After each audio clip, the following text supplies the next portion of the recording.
Subscribe करें और bell दबाएं ताकि कोई खबर रह न जाए।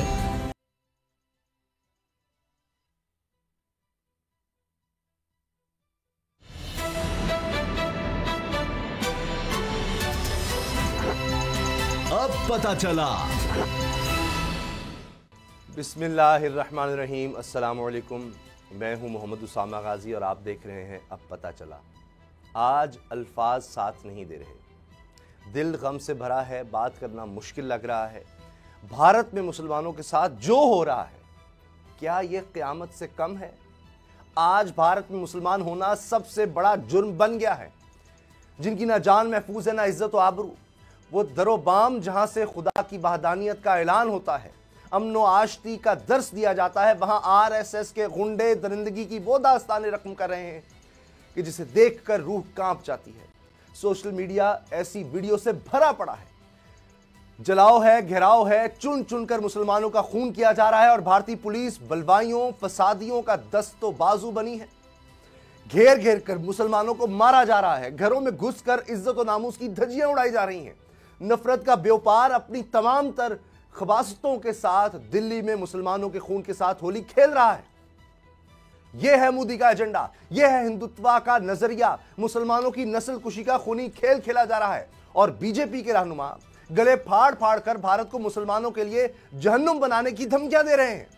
इस क़यामत की पेशगोइयां तो कायद आजम मोहम्मद अली जिन्ना रहमतुल्लाह अलैह बहुत पहले कर गए थे, लेकिन अक्ल के अंधे नाम निहाद दानिश्वर 70 साल तक ये कस्ब गोई करते रहे कि दो कौमी नजरिए की कोई हकीकत नहीं। आज इन्हें भी समझ आ गया है कि दो कौमी नजरिया एक जिंदा और जावेद हकीकत है। भारत में मुसलमानों पर टूटने वाले जुल्म और सितम पर आलमी बरादरी की खामोशी भी काबिल मजम्मत है, जिसकी आंखों पर बंदी मफादात की पट्टी इसे कुछ देखने नहीं देती। ऐसे में पाकिस्तान क्या कर सकता है, आज इसी पर हम सबसे पहले बात करेंगे। मेरे साथ आज सिर्फ असद खरल साहब मौजूद हैं, क्योंकि बाबर डोगर साहब हमारे बड़े भाई, बहुत ही मोहतरम, उनका एक्सीडेंट हुआ है और कुछ हड्डियां उनकी फ्रैक्चर हैं। एक हमारे रिपोर्टर भी उनके साथ थे। आप सबसे ये इल्तिमास है, उनके लिए दुआ करें, अल्लाह ताला उनको जल्द सेहतियाबी अता फरमाए। और वो सेक्रेटरी हमारे प्रेस क्लब लाहौर के हैं और तमाम साफ़ी बरादरी भी इस पर बड़ी परेशान है। तो अब तक इत्तलात ये हैं कि उनकी तबीयत अब कुछ बेहतर है, ख़तरे से बाहर है। अल्लाह ताला उनको जल्द सेहतियाब करें। बहरहाल आज की जो अहम डेवलपमेंट्स हैं उन पर हम पहले रिपोर्ट देखते हैं और उसके बाद इस पर बात करेंगे। आज वज़ीर आज़म हाउस में भी अब से कुछ देर पहले एक तकरीब थी, बड़ी पुरवकार तकरीब थी। उसमें आला फ़ौजी अफसरान थे, डिप्लोमेट्स भी थे, सिफारतकार थे, पाकिस्तान के सियासतदान, पाकिस्तान की हुकूमत के वज़रा थे और इमरान खान साहब ने भी वहाँ पर ख़िताब किया। असद खरल साहब उन्होंने फिर एक दफ़ा वहाँ पर अपील की, बाकायदा अंग्रेज़ी में उन्होंने फिर पहले चूँकि उर्दू में ही करते हैं आज अब वो तकरीर, तो उन्होंने इमरान खान साहब ने कहा कि अब मैं इंग्लिश में इसलिए बात कर रहा हूँ कि जो मेरी इंटरनेशनल ऑडियंस है उनके लिए। ट्वीट भी वो कर चुके। उन्होंने कहा कि अब भी अगर नोटिस ना लिया आलमी बरादरी ने, मैं पहले कह चुका, ये हमने कह दिया था कि ये होगा, अब भी अगर नोटिस ना लिया तो ये चीज़ अभी और आगे बढ़नी है, क्योंकि जब एक दफ़ा आप इतनी नफरत बो देते हैं तो फिर आसानी से उसने वापस नहीं जाना। तो आपको क्या लगता है, क्या अब आलमी बरादरी इसका नोटिस लेगी? ट्रंप तो वहाँ से होकर चले गए, पाकिस्तान की तारीफें कर दी, कहा मैंने कश्मीर पर, इंसानी हुकूक पर, मजहबी आज़ादी पर बात की है, लेकिन मुझे मोदी ने यकीन दिलाया है कि इस पर वो काम कर रहे हैं। वो ये काम कर रहे हैं। क्या आलमी अदालतें इंसाफ में नहीं देखना चाहिए कि ये क्राइम अगेंस्ट ह्यूमैनिटी है?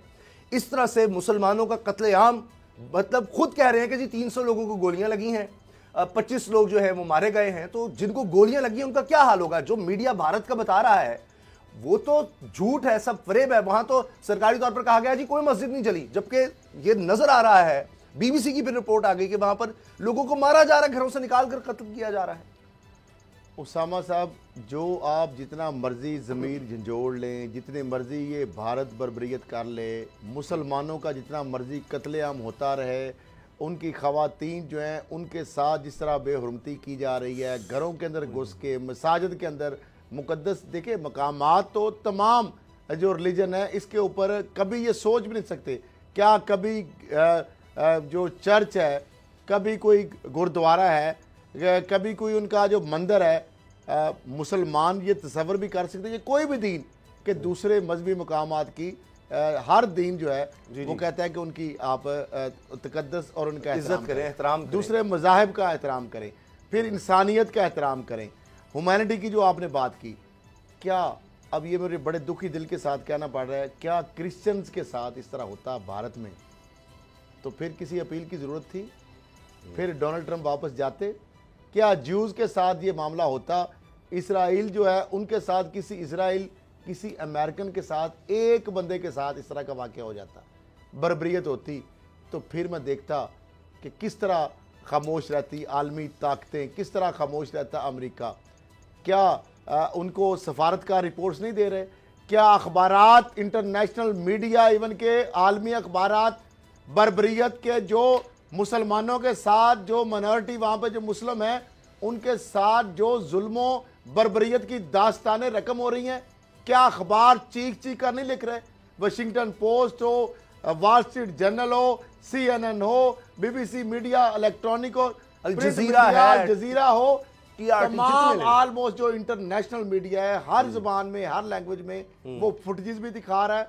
और दूसरी बात, सेंसरशिप। भारत के अंदर मोदी सरकार ने एक और काम किया है, उसने मीडिया के ऊपर मजीद कटघन लगा दी है। मकबूजा कश्मीर के अंदर तो मीडिया ज़राया इब्लाग के ऊपर पाबंदी है, इंटरनेशनल ऑब्जर्वर जा नहीं सकते, इंटरनेशनल मीडिया जा नहीं सकता। भारत पूरे के अंदर बाकी जो रह गया था वहां पे भी उन्होंने बाकायदा मीडिया को खामोश करने का हुक्मनामा जारी कर दिया है कि आप कोई इस तरह की फुटेज जारी नहीं करेंगे, कोई किसी का बयान नहीं दिखाएंगे मजलूम का।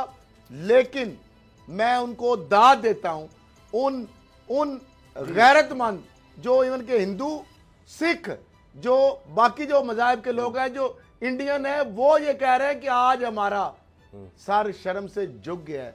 हम आपकी बात आगे बढ़ाऊं, उनसे मोबाइल लेकर डिलीट की गई हैं वीडियोस। हाँ जी, सेकुलर भारत आप ही नहीं जा सकते, इंटरनेशनल आप ही नहीं जा सकता कोई। वो ये कह रहे थे कि हम सेकुलर भारत के हवाले से हमें फख्र था। लेकिन आज हमारे मोदी सरकार की ये दरिंदगी की वजह से हमारे सर झुक गए हैं। और वो बता रहे थे, अभी सोशल मीडिया पे वीडियो आई है, वो बता रहे थे किस तरह एक छोटी सी मस्जिद में और मदरसे पे हमला किया जाता है, 500 के करीब गुंडे वहां पे घुसते हैं, किस तरह खवातीन के साथ बेहुरमती की जाती है और पुलिस मिली हुई है। खरल साहब, सबसे बड़ी बात, खौफनाक बात यह है कि पुलिस मिली हुई है, उनको अहकामात है। दिल्ली का जो इस वक्त चीफ मिनिस्टर है अमित शाह, और फिर उनके जो अंडर पुलिस है वो तो वजीर दाखिला है, दाखिला जो वजीर है, उससे अपील किया। दिल्ली के चीफ मिनिस्टर ने कहा है केजरीवाल ने कि फौज को बुलाया जाए, कर्फ्यू लगा दिया जाए, क्योंकि पुलिस तो मिली हुई है साथ। पुलिस तो उनको पत्थर पकड़ा रही है कि मारो, साथ है। वीडियोस आई हैं, वो कह रहे हैं देखो हमारे साथ पुलिस है और हमने अभी एक मुसलमान को यहां कत्ल कर दिया, वो वीडियो भी है। और इतने दुख की बात है कि वहां पर भारतीय मीडिया में क्या नीचे आता है, एक जख्मी शख्स सड़क पर पड़ा है जबकि उसको वो मार रहा है, हुजूम सारा।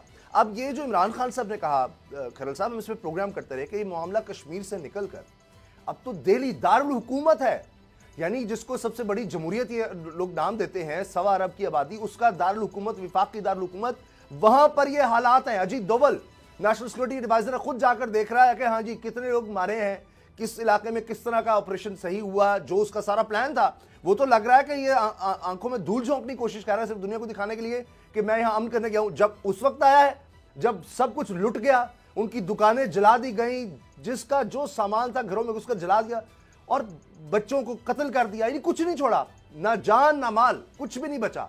और अब ये लोग कहां जाएंगे खरल साहब? क्या ये गुजरात को तो दोबारा दोहरा दिया है? कम सन बच्चों को मार रहे हैं, मदारस में घुस के मार रहे हैं, अपने झंडे लहरा रहे हैं मसाजिद के मीनारों के ऊपर, और जिस तरीके से जूतों समेत वहां पे घुस रहे हैं, जिस तरह खतीबों को, इमाम मस्जिद को, जो कारी हैं, जो वहां पे बच्चों को जो पढ़ाते हैं, उस्ताद, जो उनके साथ जो सलूक किया जा रहा है, खवातीन के साथ जो सलूक किया जा रहा है, छोटे छोटे मदारस और मसाजिद जो है वो भी महफूज नहीं है, घर महफूज नहीं है। और आइडेंटिफिकेशन जिस तरह की जा रही है, जो शख्स देखते हैं, जिन पे शक गुजरता है कि ये मुसलमान है या नहीं है, जिसका पता चल जाता है ये मुसलमान है, उसको वहां पे जो उसके साथ सलूक किया जाता है और खवातीन के साथ जो सलूक किया जा रहा है, उसामा साहब वो नाकाबिले बयान है, वो उसको बयान नहीं किया जा सकता, उसकी फुटेज हम दिखा नहीं सकते।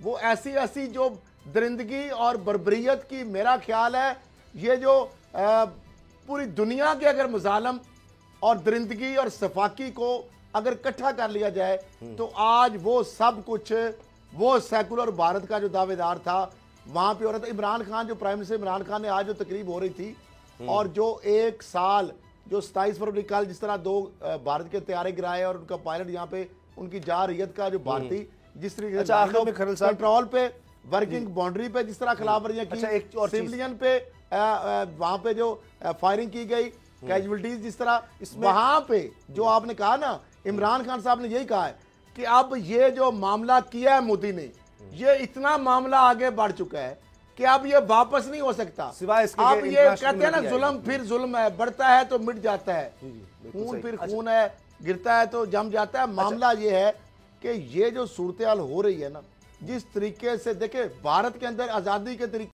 सबसे ज्यादा दुनिया के जो ममालिक है अगर देखा अंदर है, सिखों के साथ जो जुल्म सितम होता है, जो डिस्क्रिमिनेशन होती है, जो मुसलमानों के साथ हो रहा है। मुझे अगली खबर पर जाना है, ये जो ओआईसी की बेजमीरी है, ये भी तो एक बहुत बड़ा सवाल है कि वो क्या कर रहे हैं। आपने खुद सही कहा कि किसी और मजहब के बंदे के साथ होता तो आवाजें उठ रही होती, लेकिन एक ये भी है कि दलित के साथ भी ये हो रहा है, वहां पर जो हिंदू माइनॉरिटी है उसके साथ भी हो रहा है। लेकिन ओआईसी अब भी अगर नहीं जागेगी तो और क्या चाहते हैं? जब ये 20 करोड़ में से को पता नहीं 10 लाख मार दी जाएंगे तब उनको ख्याल आएगा।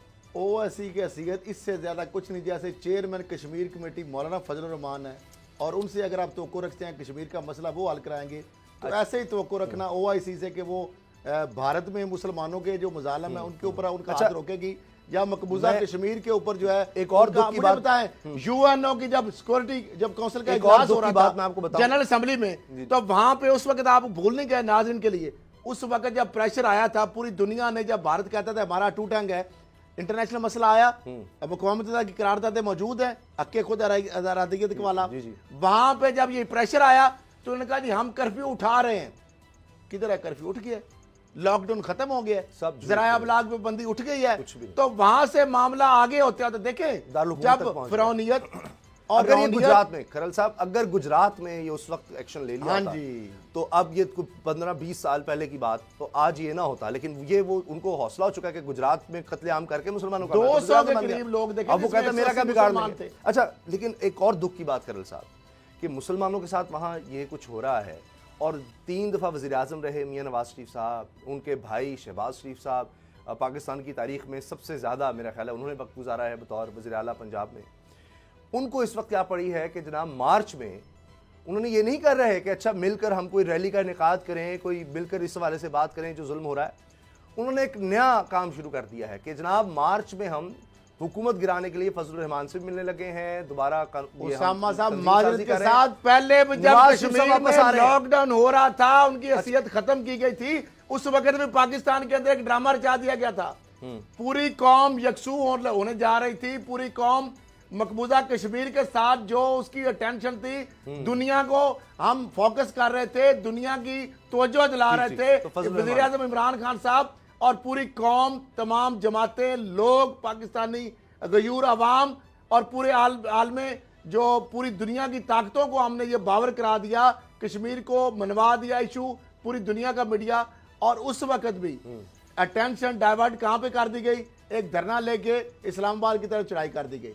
अब दोबारा फिर मकबूजा कश्मीर पे उसने तो अपने पंजे गाड़ लिए मोदी ने। अच्छा, अब वो मुसलमान जो बाकी रह गए हैं पूरे हिंदुस्तान के अंदर, उनको भी जिस तरह से महकूम बना रहा है, जिस तरीका से उनको फोर्सफुली एक बात वाला मुतनाज़ कानून आ गया। पहला वहां पे उसने स्टेप देखा, जब उसने देखा कि मेरा हाथ किसी ने नहीं रोका, उसके बाद आगे बढ़ गया। एक बात बताइए है कि फिर मार्च वाली आप बात कर रहे हैं, उसके साथ डॉट जोड़े, यानी ये वहां पे पार्ट 2 है, ताकि जो हमारी कौम या हुकूमत जो इस काम की बजाय इंडिया को ताकि मुख्तलिफ महाजों पे उसको जो चारों शाने चत करवाए, उसके लिए एक नया जाल बिछाया जा रहा है, ताकि डायरेक्शन और डायमेंशन जो उसकी वो डिफरेंट हो जाए। वो तो और वो जो फोकस है, अजीत दोवल का एक फोन या वो सजन जिंदल था, उसका एक फोन आ जाएगा तो वो मामला कुछ और तरफ चले जाएंगे। मुझे बताइए, आ रहे हैं मियां नवाज शरीफ साहब, आप चूंकि इनको बड़ा अच्छी तरह समझते हैं, इतने अरसे से इनके हवाले से आपके पास डॉक्यूमेंट्स भी आए, उन्होंने भी आपके खिलाफ बहुत सी बातें कही।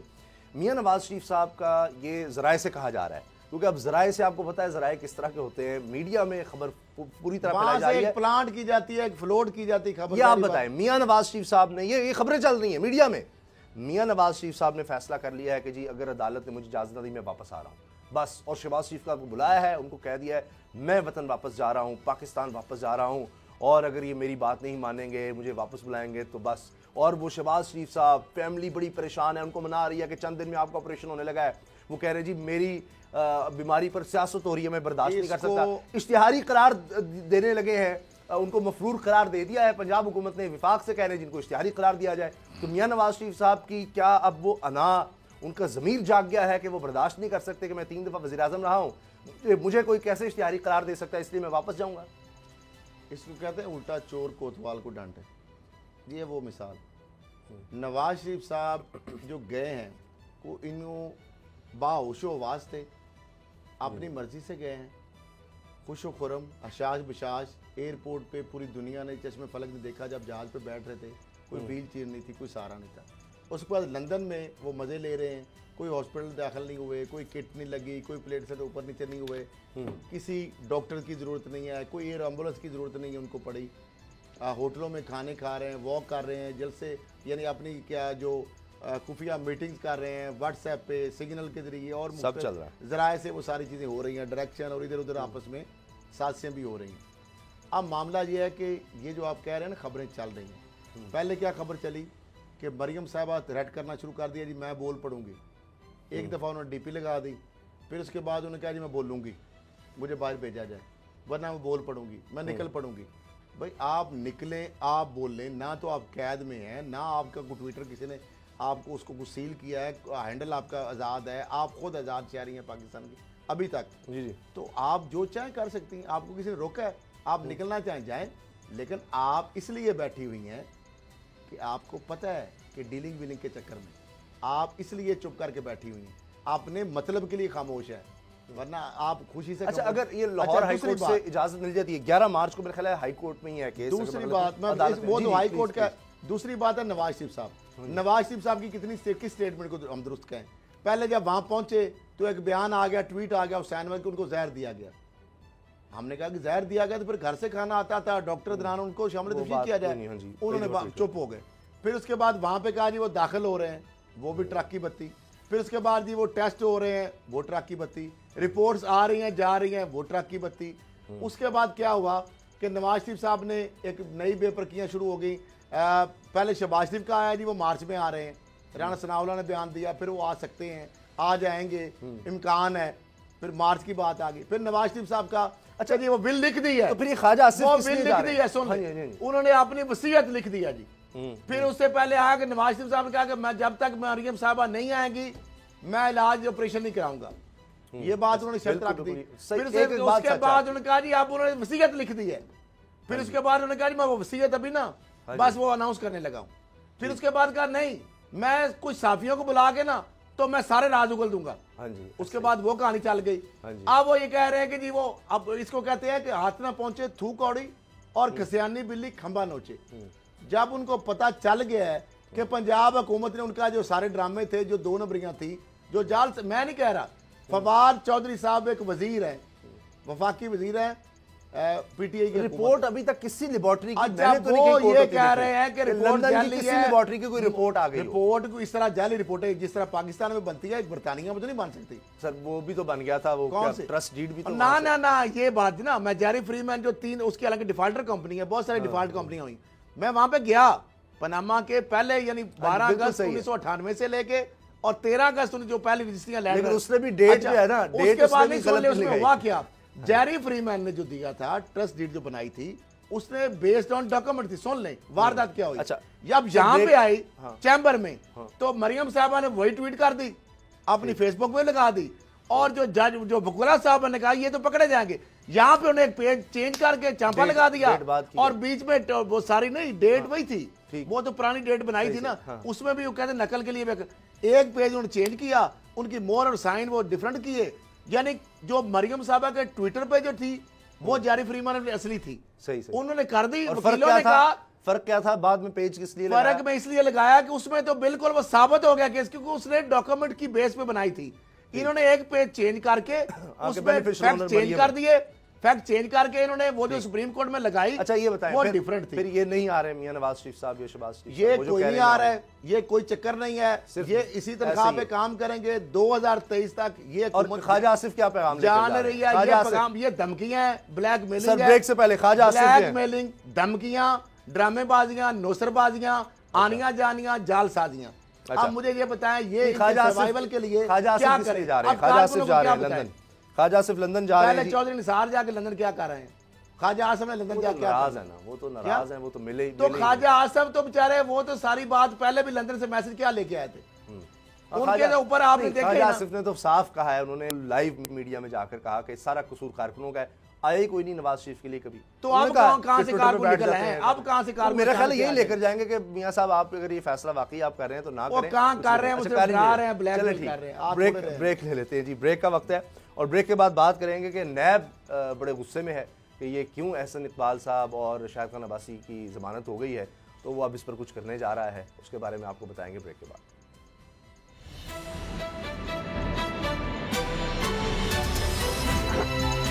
अब पता चला।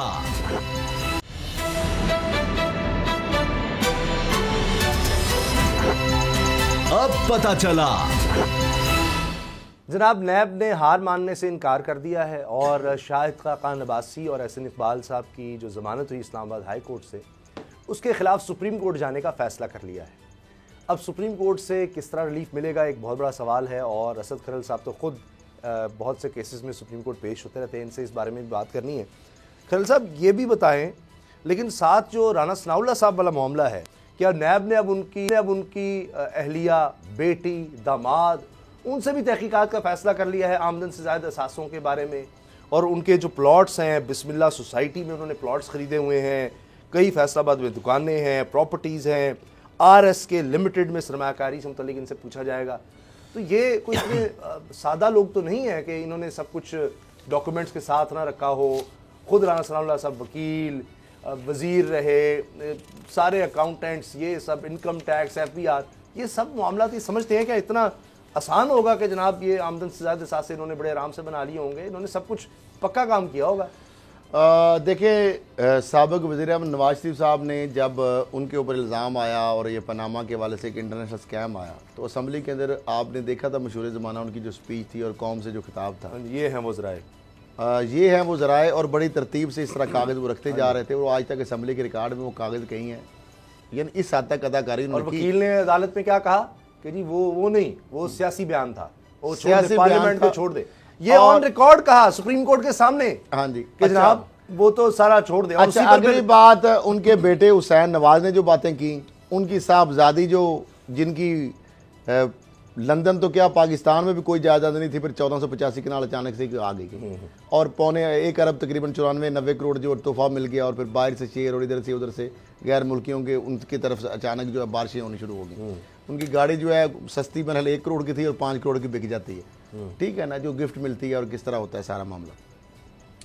अब मामला ये है कि जो आप बात ये कर रहे हैं ना कि शाहिद खान अब्बासी और एहसन इकबाल की ज़मानत जो हुई है इस्लामाबाद हाई कोर्ट से, मैंने कल ही कह दिया था कि नैब उस पर सुप्रीम कोर्ट ऑफ पाकिस्तान में इस ज़मानत इनकी मुस्तर जो है खारिज करने के लिए वो जा रहा है, वो तो ज़ाहिर बात जाएगा।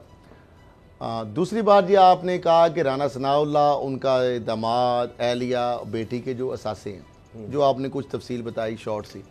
एक राना सनाउल्लाह का प्लाजा स्कैंडल एक बड़ा मंजर यहाँ पे आया था, बड़ी मीडिया की हेडलाइन जीनत बना। आज तक बताएं क्या वो प्लाजा गिर गया? नहीं, कुछ भी नहीं। उसके खिलाफ कोई एक्शन हुआ? अब भी PTA की हुकूमत है, पहले तो चलें इनकी हुकूमत उस वक्त भी नहीं थी, लेकिन कुछ भी नहीं हुआ।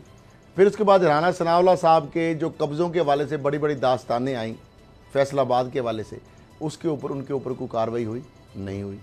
फिर उसके बाद वो एक अदरीस नामी बेचारा शख्स था जिसके ऊपर टार्चर हुआ और कब्जे हुए, वो भी उसकी फुटेजेस भी आई, कत्ल के उसके ऊपर। फिर चौधरी शेर अली जो आबर शेर अली के वालिद साहब हैं, उन्होंने उनके बकौल कि कितने लोगों के कत्ल किए इन्होंने, उसके ऊपर कोई बात हुई नहीं हुई।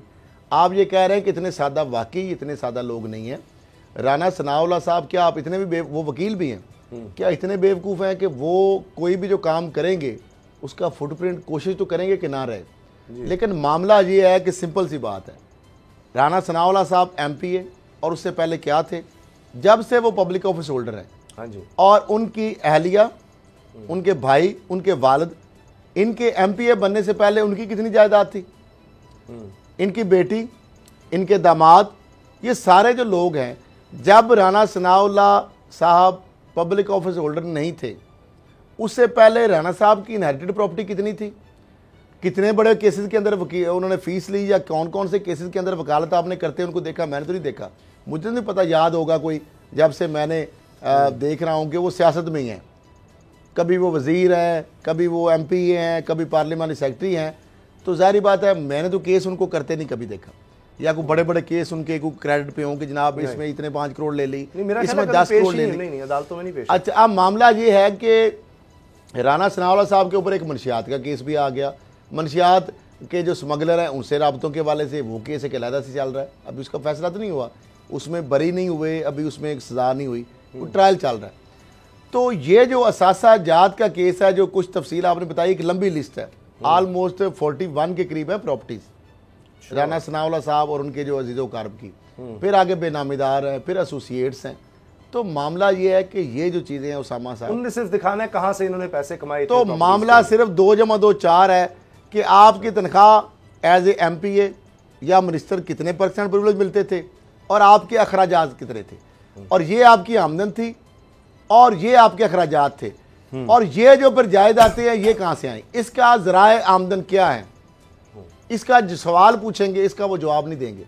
आप पूछ के देख ले, आप उनको बता दें कि ये लिस्टें हैं, ये आपकी जायदादें हैं, वो कहें जी वो इसका मंशियात के केस और उसमें उन्होंने कर दिया, और इसका उससे क्या तल्लक है, वो मेरी बीवी के हैं, वो मेरी बेटी के हैं, वो मेरी जो दामाद। मुझे ये बताएं कि अगर बीवी के आपके असासे हैं करोड़ों अरबों में, तो उसके भाई भी कंगले तो नहीं होने चाहिए ना, उसके भी तो कम से कम उसका जो शरी हिस्सा है खवातीन को जो मिलता है, बेचारी जब मिला वो भी बहुत सारियों को तो मिलता नहीं है।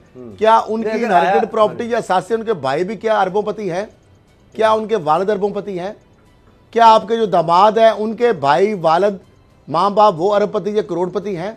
अगर वो नहीं है तो इसका मतलब ये है कि वही नवाज शरीफ वाला केस आपके ऊपर अप्लाई होगी, आप बेनामीदार आपके हैं, वो आपके एसोसिएट्स हैं, वो आपके फ्रंटमैन हैं, वो आपके डिपेंडेंट है। तो अगर आप या तो ये साबित करें कि ये मैंने कमाए, ये मैंने फीसें ली, इसमें ये कर, वो बना सकते हैं आप जारी बात है, जो चाहे कर सकते हैं, जंगल के बादशाह होता है। जारी बात है, राणा सनाउल्लाह के ऊपर, साना माल्टन के ऊपर जस्टिस बाकर नजमी साहब ने होगा ना, FBR टैक्स रिटर्न, तो वो यही तो वारदात है। मैं कमाता था, मैं मुझे ये बताएं, वो तो 2 + 2 4 करके बनाते हैं, वो आप भरे मैं भरे, कोई भी टैक्स रिटर्न अगर भरेगा तो वो तो आपने उसको कहेगा, चार्टर्ड अकाउंटेंट को, जो भी आपका अकाउंटेंट है, जो भी आपका टैक्स कंसल्टेंट है, उसको कहेगा भी ये जमात फ्री कर दो, वो बना के वो भर के दे देगा, उसमें तो हर चीज जस्टिफाइड है। अब ये मामला जो है, ये तो वो है जो काला धन है और इसको मुख्तलिफ तरीकों से छुपाया गया है, लेयरिंग की गई। अब मुझे ये बताएं कि जो शरीफ फैमिली के अरबों पर निकले हैं, जो जरदारी के अरबों पर निकले हैं, क्या वो टैक्स रिटर्न में ये चीज़ें तो सारी नहीं थी? टैक्स रिटर्न में तो अपना देंगे ना, टैक्स रिटर्न में तो अपनी चीज़ बताएंगे, अपनी बीवी की बता देंगे, अगर डिपेंडेंट बच्चा है कोई एक आधा तो उसका बता देंगे, बाकी जो चीज़ें हैं वो तो बताएंगे नहीं वो। और वो जिस तरीके से ये सारी वारदात होती है, मुझे ये बताएं कि क्या आप राणा सनाउल्लाह साहब को फिक्स कर सकते हैं? आप कर सकते हैं फिक्स? ये अपना मंशियात का आपने केस बनाया, क्या होगा? तो कुछ नहीं बनता नजर आ रहा। अच्छा, अभी ये असासा जार के केस आपने बना के क्या कर लेंगे उनका?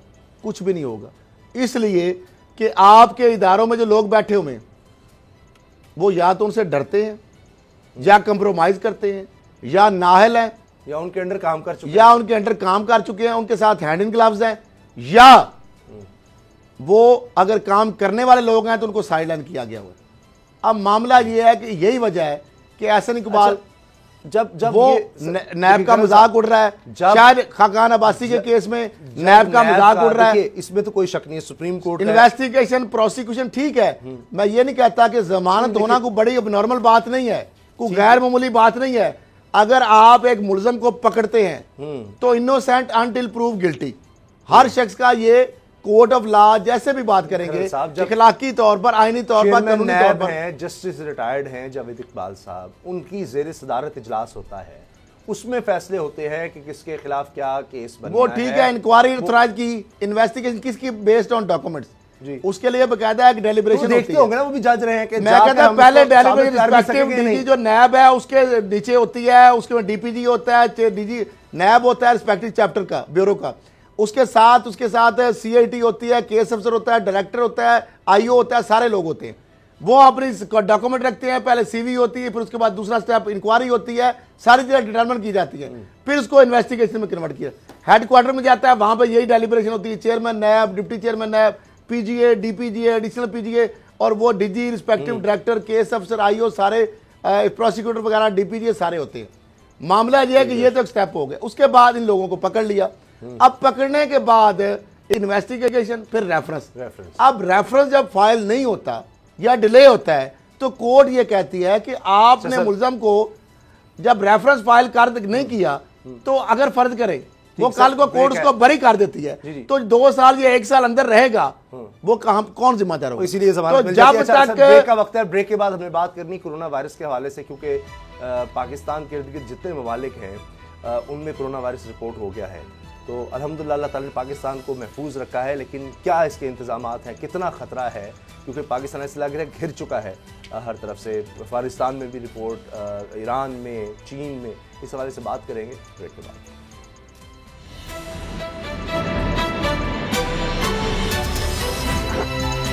अब पता चला।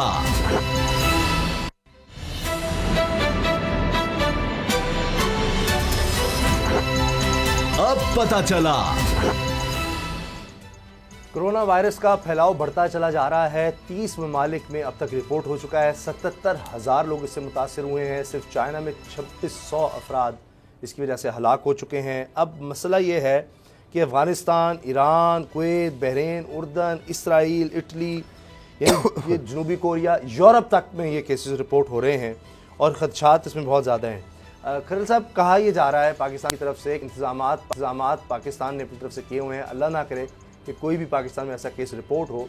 अभी ईरान का बॉर्डर भी बंद कर दिया गया, अफ़गानिस्तान में भी सूरत हाल इस तरह से कशीदा है, ट्रेन का भी बंद कर दिया गया, उससे तिजारत को भी नुकसान हो रहा है, लोग इस पर परेशान हैं।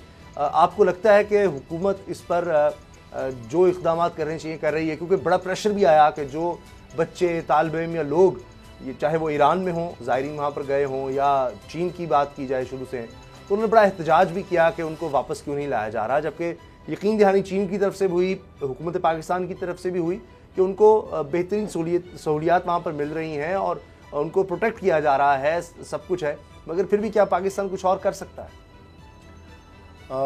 उसामा साहब, मैं समझता हूँ कि ये जो सूरत हाल क्रिएट हुई है और जिस तरह अल्लाह ताला ने कुरान में भी कहा है, और ये मैं समझता हूँ कि अजाब के हवाले से एक चीज़ है।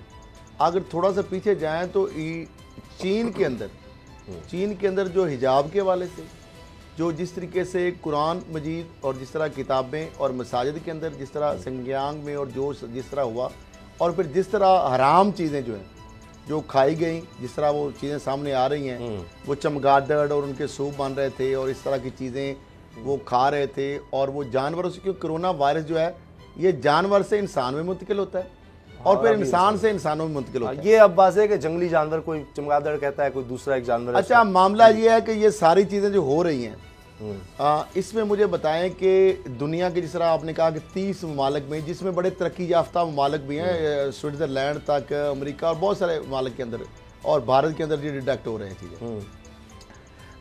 मेरा ख्याल है कि जो मीडिया का इसमें रोल है बड़ा जिम्मेदाराना होना चाहिए। अच्छा। ख़ास तौर पे जिस तरह पहले हमने एक हाइप क्रिएट हुई और हमने चाइना से जो वुहान सिटी के अंदर एक डॉक्टर जो बन रहे हैं, स्टूडेंट जो हैं, जिशान जो हैं, उनको भी हमने लाइन पे लिया था और उन्होंने कहा था कि इस तरह की चीज़ें फैलाई जा रही हैं, और इस्लाम भी ये कहता है कि इस तरह की बीमारी और जहाँ पे आती है तो हिजरत नहीं करनी चाहिए। हाँ जी, वहीं पे रहें, ना वहीं पे जाए, ना वहाँ से कोई बाहर जाए। अच्छा, अब मैं समझता हूँ कि अगर ये इकदाम किया था चाइना ने, ठीक है, कुछ स्टूडेंट्स ने एक हाइप क्रिएट की, उनके वालिदैन कंसर्न थे, जारी बात है, हर बंदा जो है उसके अजीज़ो कारब को ये परेशानी उनको भी लाग थी कि ये उसमें मर्ज़ में मुब्तला ना हो जाए, लेकिन ज़िंदगी और मौत के फ़ैसले तो अल्लाह के हाथ में है। इस्लाम ये भी कहता है कि हिजरत ना करें, ताकि मुझे ये बताएं कि मैं कहता हूँ अल्लाह ताला की मेहरबानी है, ख़ास करम है अभी तक कि इस मुल्क के ऊपर, ये करम मैं कहूँगा कि वरना अगर यहाँ पे वायरस आ जाता तो उसामा साहब जो यहाँ पे मैनेजमेंट है, जो गवर्नेंस है, जो चीज़ें हैं, जो सिस्टम है यहाँ पे कुछ एक वो नाक से खून आया, हालांकि उसको चेस्ट इन्फेक्शन था, उसको कोरोना वायरस के तौर पे आपको पता है। मैं एक और आपको बता रहा हूँ, खबरदार भी कर रहा हूँ और इल्जा भी कर रहा हूँ, खुदारा ऐसी रिपोर्ट मत कीजिएगा कि ऐसे जिस तरह एक कोई टेबल न्यूज़ या धमकीरी चला दी अगर आपने उर्दू इंग्लिश में ये सोशल मीडिया पे कि जनाब कोरोना वायरस आ गया। एक खबर लगने से पाकिस्तान का कितना बड़ा नुकसान हो सकता है। आपको पता है कितने अरब डॉलर के जाली और झूठी खबर फैलाने से कई मुल्कों में एक्शन लिया गया। चाइना जो है उसके चाइना ने तो अपना पता पाबंदियां लगा दी हैं, वहां पे आप लगाएंगे आपको 7 दिन तक इंटरोगेट कर सकते हैं। सोशल मीडिया पे कदगन लगा दी, मीडिया कहा कि आप झूठी खबरें मत फैलाएं। पाकिस्तान के अंदर भी लाज हैं, इंप्लीमेंट नहीं हो रहे, वो अलग बात है। मुझे ये बताएं कि चाइना के अंदर अरबों डॉलर के उनके जो एक्सपोर्ट के कॉन्ट्रैक्ट्स हैं वो कैंसिल हो गए। हाँ जी, ट्रेनें बंद हो रही हैं, फिजाई सर्विस बंद हो रही है, और उसके अंदर जिस तरह मुख्तलिफ कॉन्स्पिरेसी थ्योरीज भी आ रही हैं कि जिसमें अमेरिका जो है उसने कर दिया, फलां ने कर दिया, ये कर दिया, चाइना जो उसको डिनाई किया है, इकोनॉमिकली उसको नुकसान। मैं कहता हूं कि अगर पाकिस्तान में नहीं आया तो हमें अल्लाह का शुक्र अदा करना चाहिए। और इस्लाम जिस तरह 5 वक्त अगर आप वजू करेंगे, अब ये रिसर्च भी आ रही है, साइंस भी मानती है कि जो इस्लामी शार अगर आप अपनाएं 5 दफा आप अगर वजू करेंगे तो जाहिर बात है आप हाथ धोएंगे, नाक में पानी डालेंगे, मुंह साफ करेंगे, नमाज पढ़ेंगे, उसमें सारी चीजें।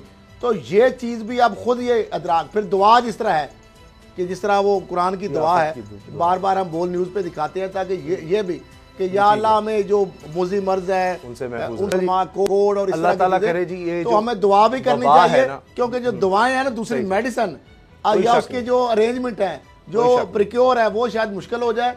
तो मैं समझता हूं कि ये इसके अलावा अल्लाह ताला सबको महफूज रखे, पाकिस्तान को भी, पाकिस्तानियों को, और जो लोग भी इस मर्ज में मुब्तला हैं अल्लाह ताला उनको जल्द सेहत अता फरमाए। और ये वबा बड़ी ख़तरनाक हो चुकी है पूरी दुनिया के लिए, तो अल्लाह ताला इससे सबको महफूज रखे। इजाज़त दीजिए, अल्लाह हाफ़िज़।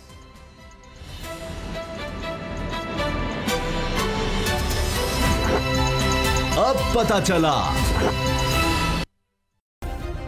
सब्सक्राइब करें और बेल दबाएं ताकि कोई खबर रह न जाए।